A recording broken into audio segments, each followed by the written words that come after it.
I was coming from California, so it's, I guess I've just been thinking about this question a lot, and I was thinking of a scene in a film In My Dinner with Andre with Wallace Shawn.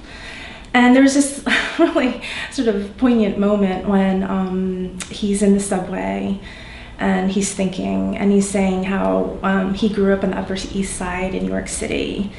And when he was young, he was rich, he was an aristocrat. He was, taking taxi cabs and in comfort. And all he thought about was art and music. And now he's 6 years old, and you see him in a subway. It's like kind of a dreary modern scene. And he's saying, all I think about is money. And I guess it just feels like when you get older, you have these more pragmatic concerns. And I feel like coming back to the work center, it just feels like such a refuge, and where you're a little bit of relief from the financial pressures, and also the town itself. It just feels so like art is the center of the cultural life here. So it's just been great to come back and sort of have a feeling of art, being at the center of my life and having it affirmed. As a child, I was an avid reader, like a passionate bookworm. I think this is a very common story for writers that, they just love reading. And I remember just really loving fantasy and being immersed in, these fictional worlds and just discovering them. And so I think it's sort of a natural progression to go from, wanting to discover these worlds in books to wanting to create them.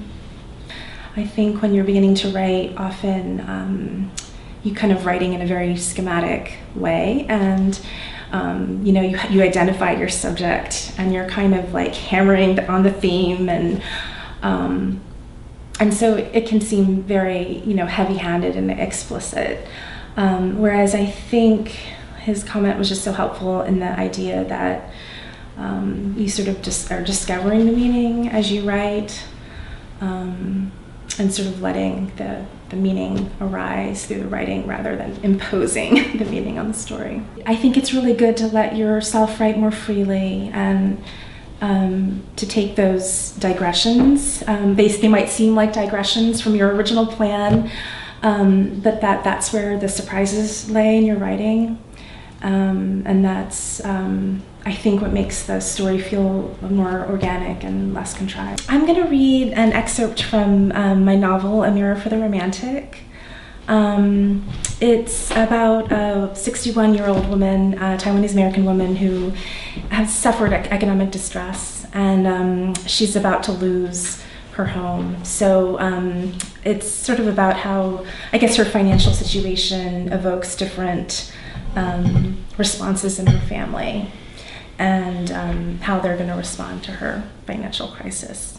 I've conceived of this novel in many ways as 4 linked novellas, and so that intermediary form of the novella, which has, I think it's, the intensity of a short story, like the perfection of a short story, but also sort of the breadth of the novel, has been very helpful, because it's sort of like I can still write in a short story way, but sort of longer and more extended. Even if their house was in the boonies, Margaret liked it well enough. From the second-story loft, which she had transformed into an additional sitting room, she enjoyed a view of the Blue Ridge Mountains. Deer sometimes nested in the long grass in the afternoons, gazing at her with meditative interest as she stood on the deck surveying her property. She liked to watch them, even though they were as common and numerous as the squirrels in her yard, ate her tulips and roses, and killed the young maples they had planted by chewing off the bark. In the early morning, she put on her rubber boots and tramped down a small slope to her fenced garden, followed by her tuxedo cat. There she weeded and watered her garden, harvesting what was ready to eat or what she wanted to save from the bugs, birds, and groundhogs. This was easily the best part of her day, when she was able to pick what she'd grown: tomatoes, water spinach, chili peppers, cucumbers, bitter melons, beets, or butternut squash, and place them in her basket. Sometimes she had to load her bounty onto a rusty blue toy wagon that her daughters once played with, which she and Wenhua used now for transporting bags of topsoil or mulch, unearthed rocks, and mammoth winter melons. She liked to brag that the things she grew in her garden were organic, but lately the bugs had been relentlessly voracious, pockmarking her leafy vegetables until they were too unsightly to eat, and she'd been forced to spray a little pesticide on the most vulnerable plants.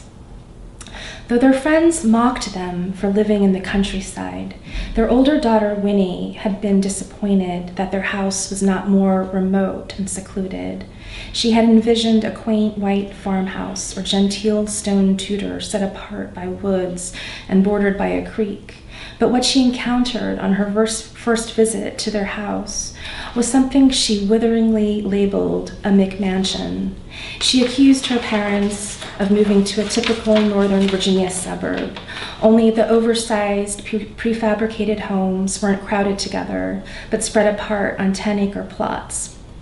Before building, the developer had clear-cut all the trees, leaving a strip of woods behind the properties, and as a result, the houses looked exposed, perched atop artificially sloped lawns as unnaturally bare as a golf course. It would take a decade at least before everyone's newly planted saplings grew to a respectable size and made the neighborhood more picturesque. Last year, their neighborhood had voted to install a costly security gate at the entrance in order to discourage speeding trespassers who used their narrow roads as a shortcut to the highway. But only a month after the gate went up, a thief had gone from house to house, breaking into people's cars. As luck would have it, Winnie happened to be staying with them that summer. When Margaret went out to tend her garden in the morning, she found the small triangular window of her daughter's Honda Accord smashed, the contents of a neighbor's and Winnie's purses scattered on the front lawn. Their own Lexus had been untouched. Silly, unfortunate girl. Why had she been so foolish as to leave her purse in her car? Her daughter had sarcastically replied she didn't know she was staying in a dangerous neighborhood. Most of their neighbors had been as unwary as Winnie, and some had even left their doors unlocked. The thief had speedily stripped them of their cash, credit cards, and even the loose change in their glove compartments, not to mention their various iPhones, iPads, Androids, and Blackberries. He had even let himself in through the back door of one neighbor's home, snatching her purse from the kitchen countertop. It seemed that the recently installed gate had provoked rather than discouraged intruders, advertising the neighborhood's exclusivity and wealth, for which it was promptly looted. After the neighborhood thief struck, Margaret felt a jittery unease. The thief had been able to take as freely as he did because everyone's houses were spaced far apart, each family essentially alone. What if the petty thief had been a homicidal maniac? In the dark of the night, the three of them could have been bound and gutted like pigs, and no one would have been able to hear their cries. She told Wenhua that they should get a dog. The thief had passed over the Andersons next door because they owned 2 noisy beagles.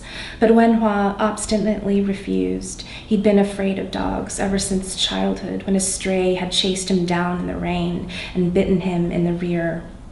They ended up hiring a security service to booby-trap and monitor their home. She had felt safe when they first moved here, but more and more she sensed lurking dangers. Their house bordered woods that her cat dared not enter. He recognized the unknown threats of that dappled realm, with its thorny underbrush and whispering trees. And when she stepped onto her deck and saw the hawks circling above, or felt her senses assaulted by the shrill, ubiquitous clacking of cicadas, she felt lightheaded, living so close to the wild. One rainy evening, she'd been in her kitchen watching a Korean soap opera on her laptop when she glanced out the open French doors leading to the deck and saw a pair of glowing amber eyes staring back at her. They belonged to a slender, triangular face, which ended in a pointy snout. A red fox, lean and bedraggled, stood behind the screen, watching her. She cried out, and the fox took off, slipping into the darkness.